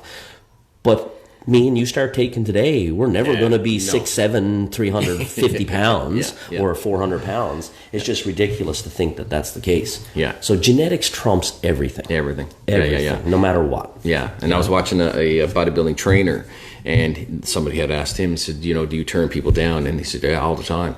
He said he'll look at somebody and say, look, man, you just don't have the genetics. You're just not in there. You're not going to get to that level. Exactly. I'd never want to take burst anybody's bubble with that. Anybody who has but he's talking top of the... No, for sure. All I'm saying is, like, just in general, for me, I would never, but I also like people being realistic. You can get stronger, you can get bigger, everybody can improve, but if you think you're going to become a pro, and you're at a certain level or a certain age or whatever, or like I said, you've been training for a fair amount of time, and you're, like, again, to think you're going to be a world-class powerlifter if you've been training for X amount of years, but depending on weight class you're in and stuff like that, and if you can't, you can't deadlift 400 pounds, and you've been training for 10 years, do you think you're going to be on the world-class level of a powerlifter? Man, I just think your head's in the clouds. So you should probably be a little more realistic. Could you deadlift 500 pounds? Yes. But are you going to deadlift 800 or 900 pounds if you're only doing 4, but you've been training hard for 10 years? You just got to be realistic a little bit. But never allow that to stop you, though, as well. As I always try to say that, right? I mean, I always wanted to be to motivate myself, work out, train hard, improve, get bigger, get stronger, whatever my goal is at the time. But I also sit there trying to be realistic, because if you're not realistic, then you're going to have problems on another front, in my opinion. Do you see a lot of fads come and go at the gym? Oh, my God. Jeez, tons. We could sit here for hours and talk about that. I see guys using this band. I have one of them. It's a slingshot. Yeah. You There's put just that around your... How does it go? Yeah, it just goes over like the elbow or the upper arm and goes across to the other one, and it just allows you to be able to bench and creates that spring effect when it stretches across the chest, and then supports the elbows so that when you push, it helps you, just like the reverse bands we were talking about to a degree. But it's just another tool. But again, going back to powerlifting of a geared lifter being like a bench shirt. They're allowed to wear a bench shirt in the competition, right? So you put on this shirt, it's extremely tight, and then it helps you being able to, once you get down low, to be able to push the weight off your chest. Again, totally different world, technique, takes a lot of practice to be able to do it, hard to get into it, hard to get it off, all those kind of things. So that's basically what they call geared powerlifting. I hadn't heard of that. Yeah, so there's a bench shirt, and then there's a suit they put on for both squatting and deadlifting. There's a squat suit and a deadlift suit. So again, the compression of the suit allows them to put more weight on their body, and of course bend down and squat more, or bend down and pull more off the floor. And the bench shirt's the same way. So that's a totally different world when it comes to this single ply or multi-ply, powerlifting. Yeah. And but the going back to the slingshot, and there's a few other companies that sell their own versions of it as well. That's just a tool to allow you to be able to use a little bit more weight on the bench. Yeah. And work your technique a little bit. This is fairly new, because I've seen guys using this now in the gym last year. I've had one for a few years, but I don't know exactly when he created that or when it was first one, but it's been a number of years now. And there's a few different variations of it, and there's a few different strengths. You'll see different colors, right? Meaning there's one of them stronger than another and allows you to use more weight and stuff. So it's just another tool. Anything that you've seen over the years that really works? I mean, maybe not, the slingshot could work as well. I don't know. Like from a piece of equipment wise? Yeah, like you say, these things that come along, and years ago you'd see the thing that they like pieces of little. Oh God, no. Yeah, no, I don't think there's anything like that. I mean, personally, no. The gym is the gym. It doesn't mean you can be a home gym. It doesn't matter. Weight's weight.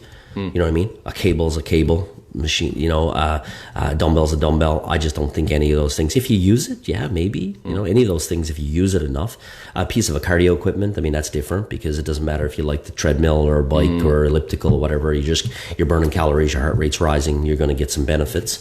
From a weight training perspective, again, machines, cable work, free weight work, it all works, but no like some sort of a funky piece of something that's come out, I don't think so. 7-minute abs. Yeah, all that stuff is just, all it is just for people to sell it and to be able to get people moving. If anybody does anything, they're going to get benefits. So if you did it for 7 minutes, you're going to get benefits if you've never done it before. Right. Or if you used to do it for 3 minutes and you go to 7 minutes, you're going to get benefits. So anything you're doing consistently, you're going to get benefits from. I just think all of that, there's nothing against the people developing it, because if it helps somebody, if somebody likes the theory or likes the thought of looking at their TV for 3 days a week and doing some 20-minute thing, hey, it gets people up, gets people moving, I'm okay with it. Unless it puts people in a higher risk situation of doing things they don't know how to do, or maybe going a bit too far, probably. But I just think activity is the way to go, and get people moving, and then go from there. And again, it doesn't matter what you do. Just get yourself off the couch, get moving, get active, and then find something that you enjoy. Because again, not everybody's going to enjoy to do what I do when it comes to the frequency and the lifting and all that. I don't expect it. I don't expect people to be in the gym doing what I'm doing. And for mental health wise as well, like Mike Hughes was on here love it. A few months ago, and that's a big aspect of what he's trying to push now too, is how physical activity just it helps your mind. Guaranteed. Anytime you're going through anything stressful, I mean, it's been really good for me with that too over the years. If I have anything like that, and then I go to the gym, I block out the other problems, and I always said it's an hour or 2 hours of my time that I don't think about the stresses of whatever else that's going on in my life, and it really helps for that. There's no doubt about it. I would recommend it. And again, it's the same way though. If someone just says, "Hey, look, I like going for a walk at the end of the day, and that makes me feel really good, and I can zone out or put my headphones on," do it. For me, it's just I like going to the gym, and I like pushing it and just trying to get in that little bit of that zone. And again, as I said, it really does. Look, you got to keep in mind, if you're active, typically you're going to be thinking on it from the big picture. Not too many people, I don't think, out there are active on a consistent, regular basis, and then says, I'm going to eat cheeseburgers every night. It just doesn't usually go together. Do you know what I mean? Most people are not going to say, I'm going to go to the gym or I'm going to do whatever type of activity, and I'm going to smoke 5 packs of cigarettes a day. Like, it usually doesn't go together. So I think when you start down the route of being more active, then you want to consider the other things, because you want to consider, I found the other day when I got that little bit better sleep, my workout was so much better.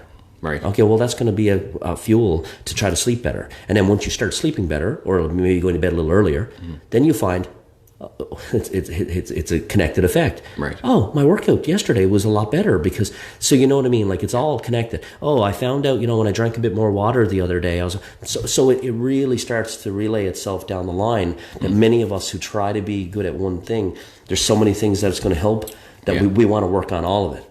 Yeah. And you're going to be better at some and worse at others. I'm not the best at water intake. I've always complained about it for myself. For some reason, I don't force myself, for a better word, to try to be better at that. I do try, but I'm just not the best at it. Nutrition, I'm decent, but I'm not great. But man, when it comes to being consistent at the gym, boy, I'm excellent. Do you know what I'm saying? But then someone else could be like not the most consistent person, but still works out very, very effectively. Right. But man, nails the diet. Nails the everything else, drinks, all the normal 8 glasses or, whatever, 4 liters of water a day, and they're just nailing that part of it, but they can't nail the training, or they can't get connected to having those really, really good workouts. I have really good workouts, but then I'm a little bit worse at some other areas. But it doesn't mean I don't know, and it doesn't mean that I don't try. So, you know what I'm saying? So most people who start down the path of trying to be a little more active or trying to eat a little bit better, same way. Someone who doesn't work out but says, I'm going to try to start eating a little bit better.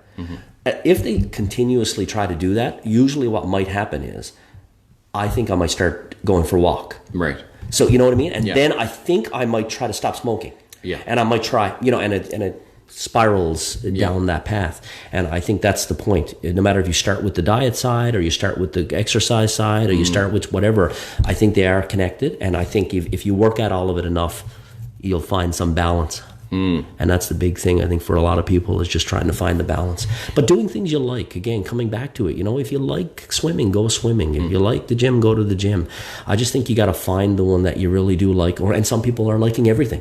Yeah. They're like, man, I just can't stand, some people were like, I can't stand just going to the gym every day. I got to do this, I got to do that. And then they're trying bike and they're trying all kinds of things. Now, the only problem with that, if you're just trying everything all the time and you never allow yourself to get really decent at it, that's a pet peeve of mine at the gym. Right? If you're trying everything in the gym, the first month you're there, how are you going to get good at anything? Right? You got to give yourself that ability to improve.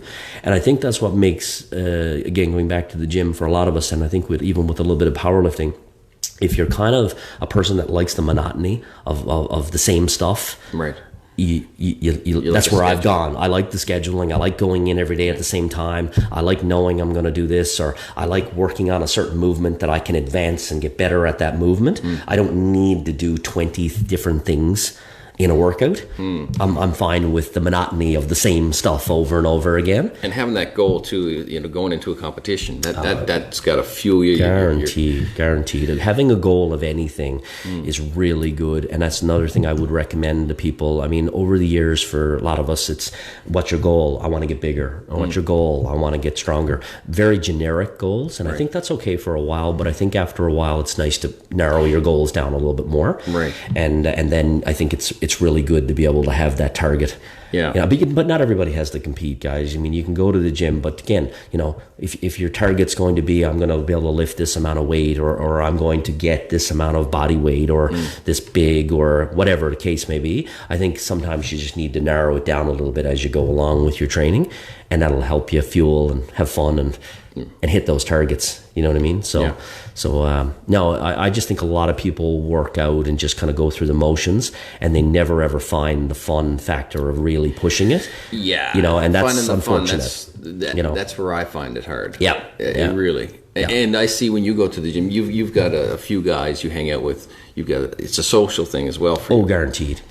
And I don't have that. I go by myself, and I find it extremely boring. Yeah. After a while, you're just I got to go and do this again. I know, but again, you're not saying that everybody has to do it the same way, or I'd never say anybody has to do it from a powerlifting perspective. But again, having those goals of why you're there, not just because you want to be healthy. Now, there's nothing wrong with going in to be healthy. Like I said, there's tons of people that go to the gym and just work out on a daily basis or a weekly basis and stay healthy, and they don't have any target situation of I want to do this, or I want to do this, or I want to be so much body fat or whatever.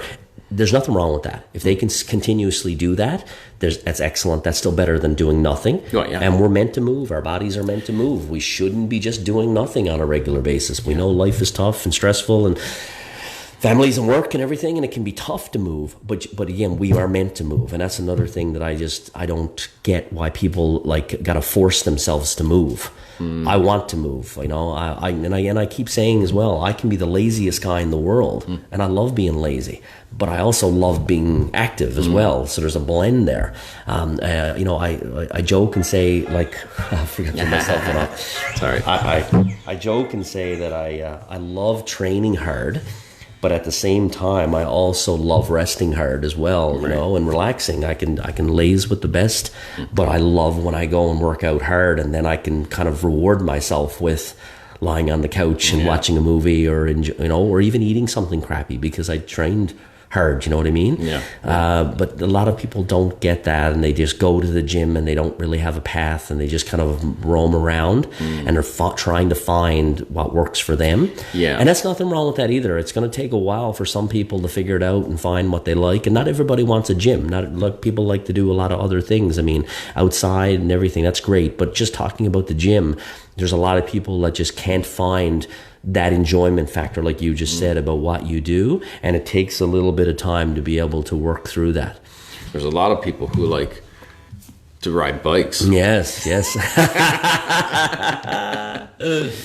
Here's Ditch Bangers, and a buddy of mine, he's doing this now. Him and his sons, and they're making a whole product line of clothing and different accessories, hats, sweaters, all this stuff. It's here on the island. You can order online through ditchbangerscanada.com, and he's got a whole bunch of different products, and you can go online and order it yourself. And he's got a line of motorcycles. Him and his sons have recently bought motorcycles, and they cool. And in the winter he's into the sledding. So he's trying to kind of help get the ball rolling on selling these products. And nice. Like I say, the Skidoo is here, little patch he's got, and he's going to come out with a line of hockey gear. I just forget the name of it now. East Coast Hockey, I believe. Cool. And he's going to come out with a line of that here soon. So hopefully he can get some sales that way. So for him and his son to help him get through hockey, and it's expensive. Good indeed. So they're going that route. And so if you want to see him, it's ditchbangerscanada.com. I'll hold it up here so you can have a good look. There. Yeah. Cool. But you're not into any of that. No, I had motorcycles over my life, lots of them over the years. Oh, yeah? I did a little riding. And you did? Did a little racing down the States for the motorcycles at one point, yeah. Oh, really? Yeah. Me and a friend of mine, he's moved back to Europe there now. We went down and did some road racing down in New Hampshire for a few years. Road racing? Yeah, meaning like a sport bike. Turns, dragging the knees on the ground type of motorcycle racing. No way. Yeah, street racing or road racing they call it. On the crotch rocket. Yeah. Cool. So we had some of them on the road, years ago when I was younger, and then we just did that. He wanted to go down and do it, so we did it together for a few years. Really? Yeah. So yeah, lots of things that I've enjoyed over the years, but I You still ride now? No, I don't. I sold my last bike a few years back, and have a daughter and stuff, and I moved on that route, but just trying to have time to do all that is just tough these days. So like I said, going back to the gym, I spend too much time at the gym to be spending time riding a bike, and decided, same with hockey, right? Gave up hockey, same thing, trying to find time in the winter to go to hockey a couple of times a week, and you go to the gym so often. Right. You're just burning the candle at both ends, so... Cut off everything else. Yeah, unfortunately. And I say unfortunately because I enjoyed it. I mean, I had a lot of fun doing those things from other sports, and I played a lot of sports, as I said, and I never regret that. I like bikes still. I'll probably have one in the future. I've enjoyed the bikes. A car and stuff. I enjoy the whole car aspect of things for a little bit of fun and modifying cars and everything. So I have a lot of those other interests as well, and they've come and gone at various times in my life. But the workouts have just stayed there. Going back to it, they've always been there. I've never lost interest in it for a long time now. And even if I'm not competing, it's just I really do, like I said, like going to the gym. And that's been something that I'd rather do than play hockey. And it's funny because I loved hockey, growing up and all my life. I really enjoyed it, and even playing rec hockey. But yeah, I had to make a decision between, having a family and then having hockey, or, and going to the gym. I mean, look, there's lots of people who can have both. Right. If you go to the gym 3 days a week for an hour, and you can go play hockey twice a week and all that and have a family. Tons of people do that. But to go to the gym 6-7 days a week for 2 hours at a time and everything, spend so much time at the gym, it's hard to do that and play rec hockey or what was the last bike you had? Last bike I had was a Kawasaki ZRX 1200, a kind of a naked street fighter type of bike. Okay. Had that. I've had a couple of cruisers, and I've had multiple different sport bikes as well over the years. So you went fast? Yes. So you like to go fast. Yes. You want a fast there bike. Is the adrenaline side of it. Yeah. There's no doubt. I mean, not just a straight didn't have line. A cruiser. I had a couple over the years. Okay. Yeah, and there's no problem with that either. I mean, they're fun, just being out driving around. But yeah, I did like the sport bike side of it for sure. The road side of it is dangerous and it's risky, and we did it. And I made it, thankfully, and survived and all that, but it was fun, and I no doubt about it. We enjoyed that. A bunch of us rode for years, but it is dangerous. There's no doubt about it. And so that was kind of nice when we were able to go to the track and everything and do a few track days and learn a little bit more how to ride better, safer on the track. And then once we just started doing it a little bit, and again, it was done at low level. It was done for fun. Buddy of mine, like I say, kind of pushed it with regards to his abilities at the time. He could do it more. Had his truck and trailer. You know what I mean? Was it? Provided me the ability to go with them, kind of thing. And shout out to Peter. He's gone back over to Europe, but he really enjoyed it as well. So we went down for a while. For whatever, a few years we did that. Peter? A handful of times. Peter Smith was his name. He was a mink farmer out in Marshfield area out there. Oh, yeah. So he sold his farm a number of years back and moved back to Holland area. He's in Spain, but he's from Holland originally. Okay. So we still keep in touch and everything, and text and everything. And he's over there living the life. Still has bikes and still rides over there. Okay. So he's a crazy guy on the bikes and a good rider. And so we had fun. Like I said, it was a good time. It's very expensive. Hobby, that's expensive hobby, and like I said, it was something I could do for a short period, which was good, especially because of him.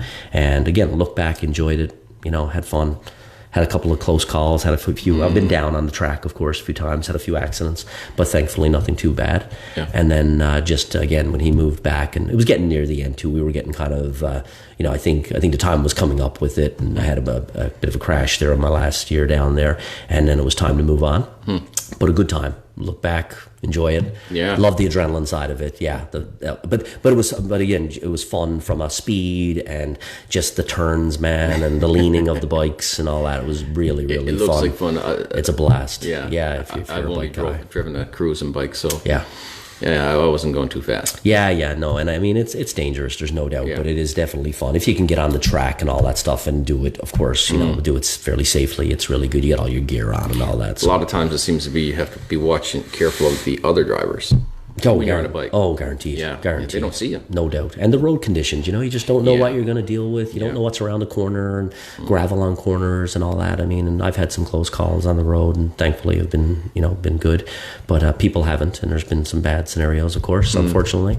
It doesn't mean, though, I don't think people I really do like riding, obviously, and I wouldn't turn that back and say that so what I mean is I would not ride again just because of a safety thing. I really do like riding, and like I said, maybe the next one will be a cruiser just because I'm getting older, and the sport bike side of it's probably over for me. But how long you plan on keeping the powerlifting? I don't know. It's a good question. I don't know if anybody's ever asked me that before, but I don't really have I don't have anything in my head with it. I think like anybody who does anything like that, I think from a workout perspective, obviously, hopefully I'll be working out all my life. I will have a hard time. I say this is that I will have a hard time working out if things change to the point where I can't really have as fun as I'm having now when it comes to pushing it. Right. I like pushing the envelope of training a little bit, and again, whatever that means for me, but I like that side of it.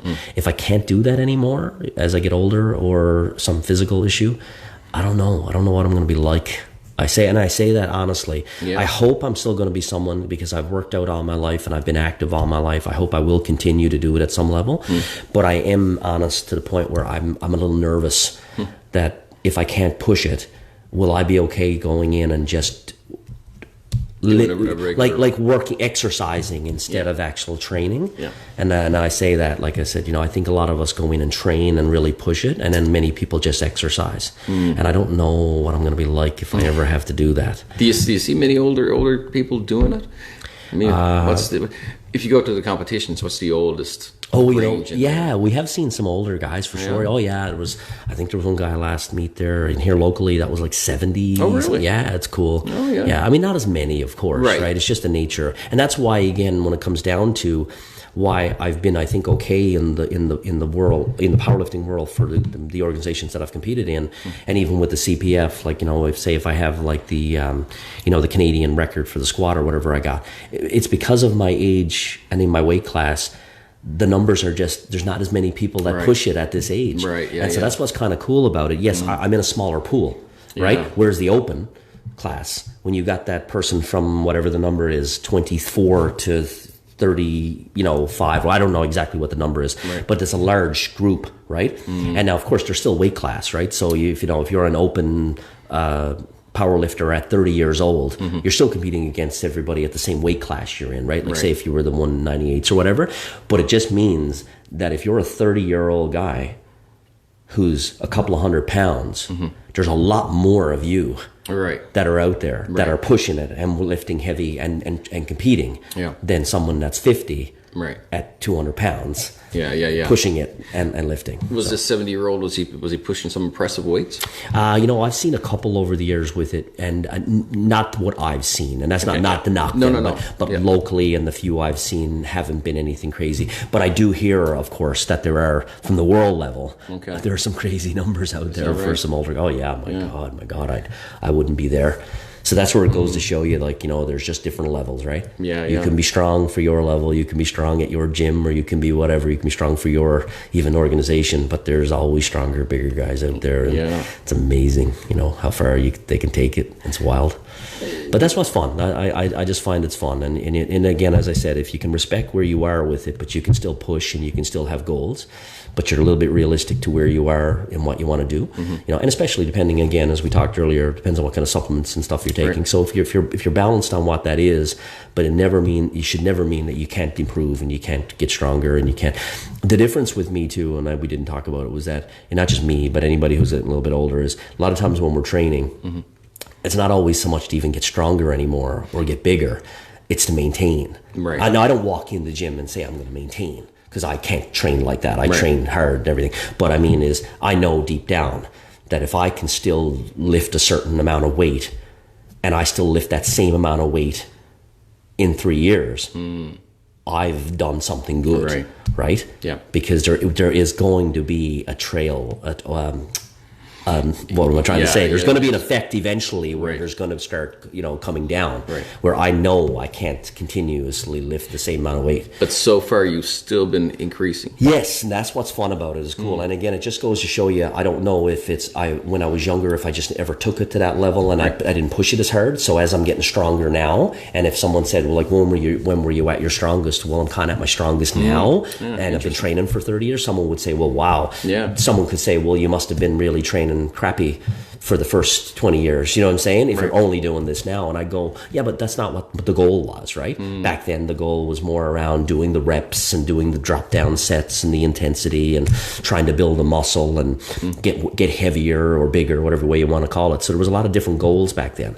So even though I love lifting and I did what I could do, the focus wasn't the same as it is now. So as I said, as an older guy who's lifting, I don't have a lot of injuries. I'm not coming into this world of powerlifting with, oh my God, I got my hip, my shoulder, and my back, and I've broken this and I've dislocated this. I don't have any of that. Right. So I'm pretty healthy that way. So if I can continue that way for a little while, when I look at some of the young guys now that are really going hard, and if they're, I've got this problem and I've got this and I've, that kind of thing, I go, wow, by the time, if you can make it to my age and you're still lifting, what are you going to be like? Now that doesn't I'm not knocking them for that, because if I had the same mental side or the same motivation now, or even the same knowledge that I had when I was younger, and the same environment, and do you know what I mean? Like if I was living and finished up and was working and stuff 20 years ago, I'd probably be pushing just as hard or harder then. Right. Now, if we advance 20 years, what would my body be like after 20 years of really, really pushing the envelope? It's hard to say, right? Yeah. But it hasn't. I've been able to lift, train fairly hard, but at my level, and enjoy my lifting. And now, over the last 5 or 6 years or whatever way, I don't know, whatever number is, even if you say last 10 years, I've been a little more powerlifting oriented and I really enjoy it. So again, going back to it is if I'm in like a 50 category, how many 50-year-olds are out there that are still lifting at the same level? Now there's many still, but not the same of 30-year-olds. Right. And that's where the pool is less. So that's why even back in the IPA, when I could lift and I had those few records, I was proud of that, but at the same point, I still understood what they were. But I was still proud of it because, anybody else can try it. You know what I mean? Like everybody else can still go out there and join a gym and if they're 50 and see if you can lift what I can lift. But there's tons of people who still can lift more. It just depends on, but again, that's the cool thing about age groups, and that's the cool thing about weight classes. You know, I'm not competing against a 280-pound guy. Right. Do you know what I mean? So that's you got an apple for apple type situation. Yeah. So that's why it's nice too. So I have fun. Enjoy the training. Did you become a phys ed teacher? No. I did phys ed back at Memorial in St. John's in Newfoundland. And when I did it, the different streams, like there are still now, but back in the day, there wasn't a kinesiology actual stream. Okay. The term, the word was there, the term was there. And then shortly after I graduated, it came into play, and then they ended up having also a kines kind of stream in the same of what we did. So I did a couple of upgraded courses afterwards, and I got my kinesiology certificate and everything. So basically, you know what I mean? Depends on if you're education or if you were recreation or I was general, I think. The plan was to be a teacher originally. My brother was a teacher, and I just lost interest when I was doing my degree from the teaching side. Right. But I liked the body and I liked the anatomy and all that kind of stuff. And then I worked at a gym, and it just started from there. And so I did some training and personal training, and like a lot of people do back in the day. And so when I graduated, and then I got the kinesiology side of it, I started working in some rehab with occupational therapy clinic and physiotherapy clinic, and I did that for a while, and then I moved here, and then that's my other life kind of thing. I don't do that anymore, and I say, I probably lost a lot of that knowledge that I used to know back in the day when it comes to, I still hopefully know a little bit. And that's another thing, like, when I'm talking to people or people ask me at the gym around working out or technique or whatever, it's learn. Like and again, anybody who's heard me talk at the gym is just open up your mind. And if you're going to spend some time at the gym and you're going to actually put a bit of effort into it, why not learn a little bit about it and get better at it? Right. And I'm not saying I'm perfect, and I by no means, and I've done some bad stuff and crazy stuff, but I still try to get better. I still try to learn every day. There's people out there that know way more than me, and I understand that. But I still think I have a good knowledge base, and I do have education, and I do have experience. And I hate to see people consistently not improving because they probably just don't want to learn, or I don't know, I don't understand it, I guess, right? And I say that to everybody I talk to at the gym is just, learn, get better, practice, mix it around, try what's good for you. Just because it's good for me might not be good for you, right. But there is that kind of a standard situation of doing a movement. Right. And we all should be doing it in a certain type of way for the most part. And I always use the law like of being able to do it 75% good, or you'll hear me say 75, 80% good. But then there's going to be that little bit of a leeway at the top where you might do it a little different from me. But if you're doing it at 30%, and I'm doing it at 75 in terms of a point of really bad or really good. Right. Right. I'd rather be on the better part than the crappy part. And I don't understand why people don't want to improve or don't want to learn, and I always say that, like, if you're going to go to the gym and spend the time, just like if you were going to go and start doing anything else, CrossFit, or if you were going to go and start skiing, typically you're going to try to learn how to do it, right? And you're going to try to figure out how it works best, and what do most people do? Right. What do most people do to get faster? What do most people do to, whatever. And when people go to the gym and just do the same stuff over and over, or they do the stuff that really seems to be not in the spectrum of what most people would do for the benefit or safety or whatever you want to call it, it's hard to understand to me. I shake my head a little bit. And it's not saying I haven't done some crazy stuff and stupid stuff. It just means that if hopefully you learn and you spend some time trying to get better, Even if it's just a hobby, even if you only go to the gym 3 times a week, why wouldn't you try to get better at what you do for that to make you healthier as well? So I just wish people would put a little more emphasis on that, improving, learning. There's so much knowledge out there these days, right? And that's what's freaky, right? And there's bad knowledge too, and there's bad information, but there's a lot of good stuff out there, and being able to decipher through it and filter through it is hard, I'm sure. But if people would spend a little bit of time and just try to improve, I think it would makes a big difference in the end, rather than either getting away from it totally and never coming back. Like you were saying, trying to do a movement, but if you never stick with it and actually try to learn how to do it properly. And this is another thing I say is, if you do something wrong, like you were talking about the different equipment and different things, and you got to try to flip that and now learn how to do it right. And I say this over and over, the time that you're going to have to try in the mental state of now changing your weight and dropping it down and learn how to do it properly. It's a hard thing mentally to do. Right. If you're coming into the gym with your chest up thinking, hey, look how great I'm doing this, and you learn that it's just not good. And even if you accept it and go, man, I was doing that wrong. Now you got to change it. I'm sure I don't do squats right. Well, no, how far are you supposed to go down? Because sometimes you see these guys, are you almost touching the floor? There's the different ways to do it again. The floor, the ass to grass squats, there's nothing wrong. It's hard. I think they're great. Yeah, I mean, I've done them, and then I think there's a place for them if your body can handle it, your mobility is there. Do you have to? No, by no means. Okay. Going down parallel or going down in a powerlifting scenario, you have to break the parallel, so your hip joint has to break parallel. Okay. But that's technical, right? That's again for the people who are going to be doing a competition. But it doesn't mean that you shouldn't still be trying to do that well when you're just going into the gym working out. Right. But I mean, if you hit it exactly, no. That's where I'm a believer. My theory is that if you're in that blend of doing the movement at 80% good or 75% good, you can have that little variation of 20% that's probably not perfect. So if I saw you squatting, but you were squatting well and you were going down just short of parallel, but you don't compete, I'm not going to knock you for that. I'm going to go, hey man, excellent, Jason, that's a great squat. Now, if you said to me, should I be going down? I would go, no, should you? No. But if you said, I'm going to start competing, I'd go, yeah, okay, you got to get down a little bit lower to be able to make sure that you actually get the lights and get the and are you going to get the full benefits of the exercise if you don't? Right. There's the other side of it, right? So are you going to get the benefit of, if you really go extremely shallow, number one is you're probably going to use a lot more weight. Your technique could be off in other ways that could put you at risk. And then if you don't go down decently, again, even at that 80%, you're just losing so much of the benefit of what you're trying to get. Are you trying to get stronger? Are you trying to put more muscle on? Right. Well, if you're only putting a small little range of motion, well, your muscle's not working very much. I find that's just so simple to me, but I don't understand how people can't get that.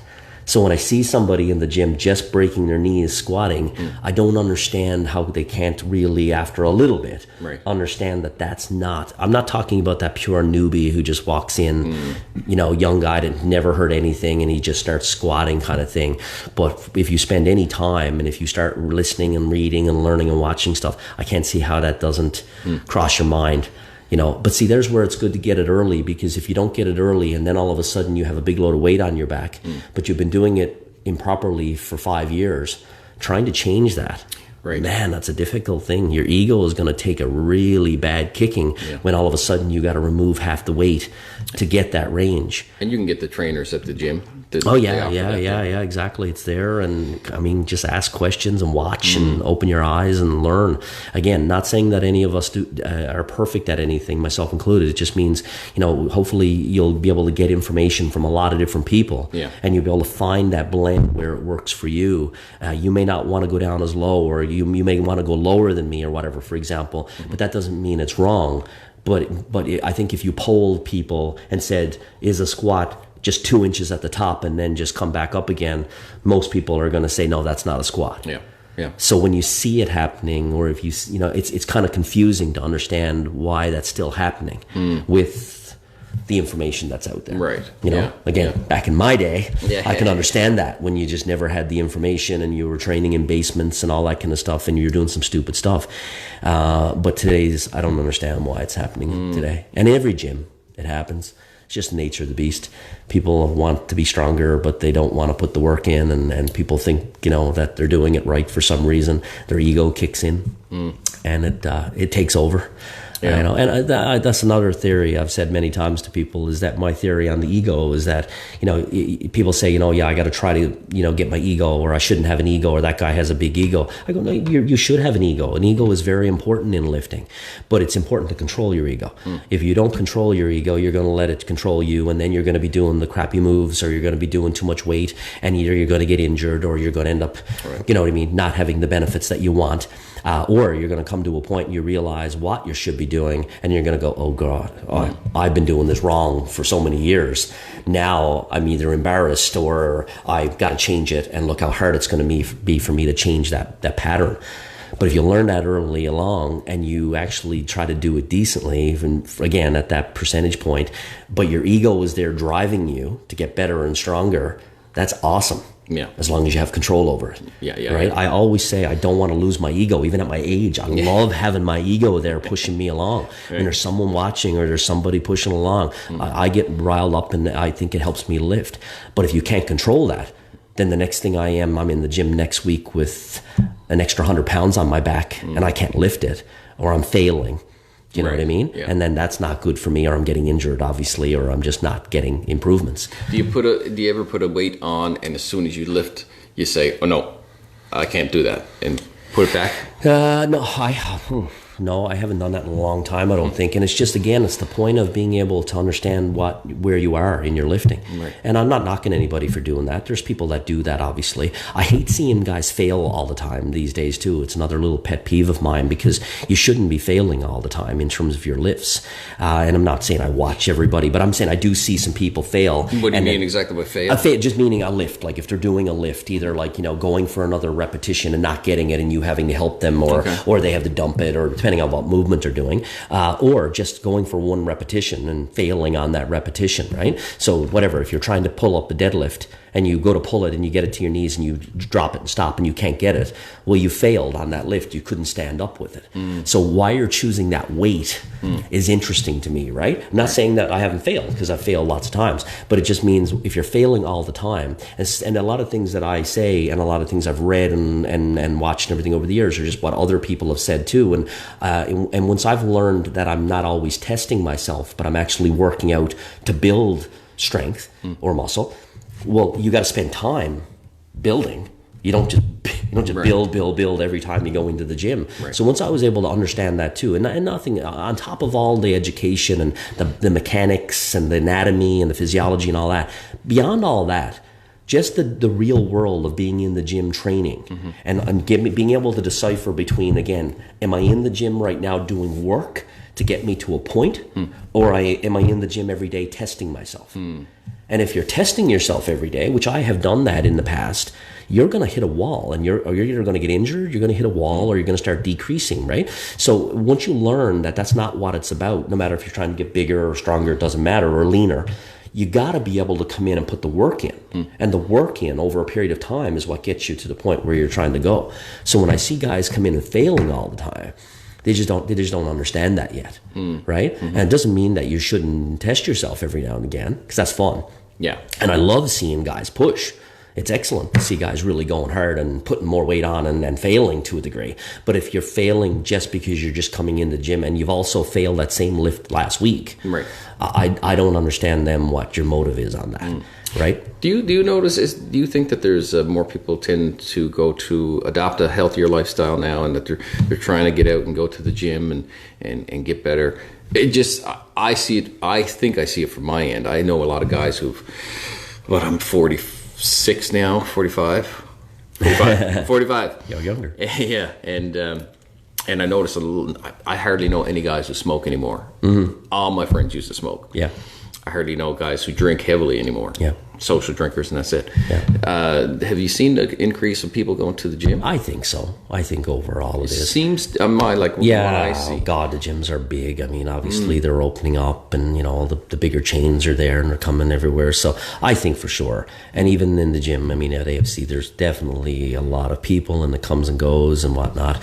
So yes, I think it is for sure. Again, finding the consistency where you're not just someone who goes to the gym for 3 months and stops, or you go to the gym in the wintertime but you don't in the summertime. You know what I mean? Now, that doesn't mean going to the gym. It just means being active. So if you're not active for 4 months and then you're active for 4 months, again, that's not really the best situation, because you should try to find something that you can do on a regular, consistent basis. And even if you vary it, even if you say, hey, I go to the gym all winter and then in the summertime I run and I bike and I do, you know what I mean? And I do a little resistance work in my home or something. The difference between running and biking, cardio, of course, is it's hard to do resistance. That's not resistance work. So I'm a believer in resistance work.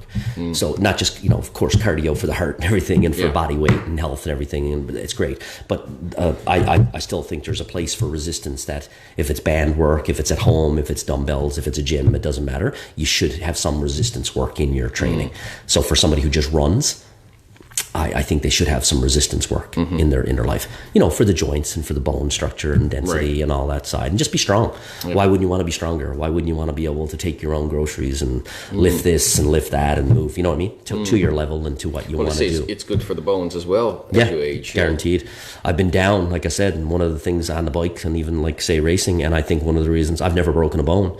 And I mean, obviously it can be lucky and it can be genetic, but I hope I have some strong bones after all the weight that I've had on my body over the years. And I think that's a good thing. I forgot where I was going. I know what I was going to ask you. Have you do get sick much?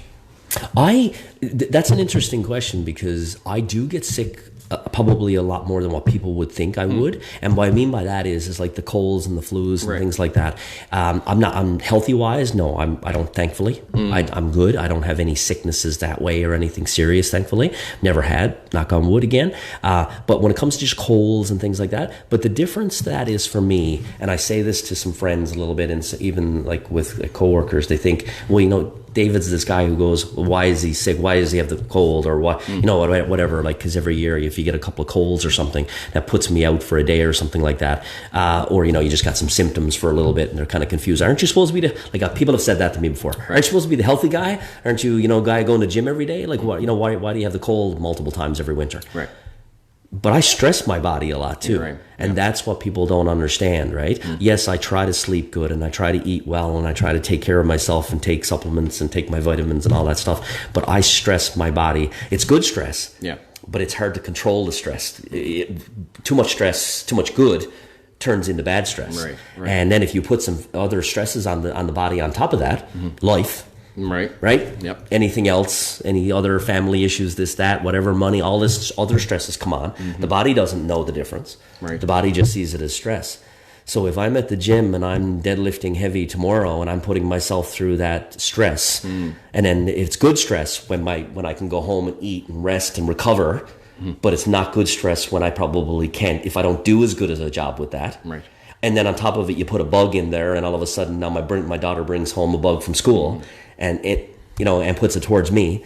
Someone else who just basically probably goes to work, comes home, and might be able to fight that off, but they weren't deadlifting for 2 hours earlier that day, stressing their system. But it doesn't last for long. No, I mean, typically it's that normal cold situation, or on an odd time if you had a real flu, you're down for a week or something like that. But normally for me, it's just a few days of uncomfortable or whatever, like say a typical cold.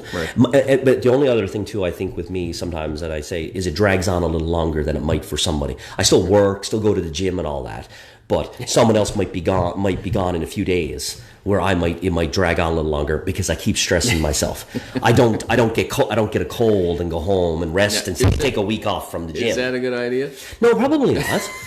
I'm not going to lie about that. It's probably not the best thing to do, especially take a couple of days off, maybe when you're in the midst of the bad symptoms of a cold. I don't take the time off, right? That's the crappy part. So I'm just addicted again. And I feel bad with that sometimes, because even yes, I might take a day off from work, because either I feel bad, obviously, or else I don't want to spread it.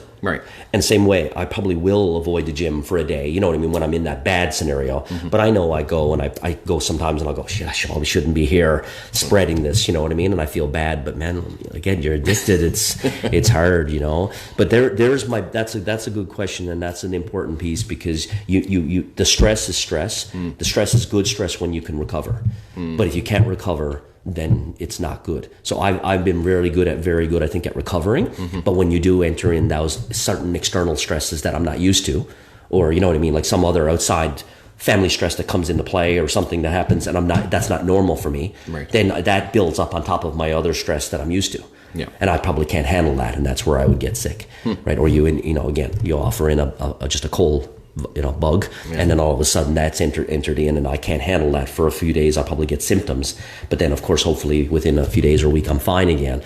But the body, will have that, and people will say, well, why are you every year you get sick a few times, and then you hear the people who just. Now, I'm not saying there can't be another one of me who goes to the gym all the time and trains and never gets sick, because I'm sure there are, but I do get sick. But my defense on that is for the person who doesn't get sick and says, man, I haven't been sick in 10 years. Do you go to the gym? No. I'm not saying that that's right or wrong. Do you stress? Do you run 30 kilometers? You know what I mean, in a day? No. Do you do any exercise? No, I don't exercise. I just I go to work and I come home and everything. Okay, your immune system is really good. You do a great job. Thankfully, you're healthy. But until you stress yourself with the resistance work that we do, you can't compare that when it comes to why are you getting sick, and how come I'm not getting sick. I never thought of that. Guaranteed. And that's why you try to do other things, right? Like take vitamin C, or take glutamine that's supposed to help with your immune system a little bit as just a supplement, and it's supposed to be good for your gut and all that kind of thing. So you're doing these things, drinking water to help flush your system, and you're trying to stay healthy, trying to sleep, and get that sleep. But if something happens on a night, again, if I've deadlifted heavy today and then something happens tonight when my daughter was young and I didn't get a good night's sleep, now I'm waking up going to work the next day. Right. And now there's extra stresses on my body, but that's still that 500-pound deadlift is still on that stress is still there, and I haven't removed that. My body has to be able to cope with that, plus cope with these other things that are not used to coping. Yeah.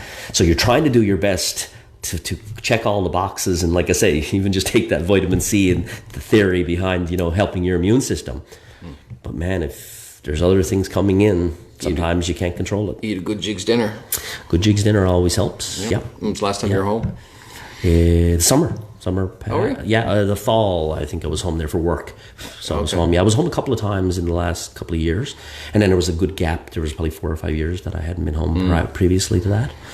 So it just depends. But family is still there and everything a little bit. But times change. And where was it? The Placentia area? Yeah, Placentia, Argentia. Yeah, well, Placentia, but the Argentia area, people would know a bit more sometimes with the ferry. Yeah. Would you move back?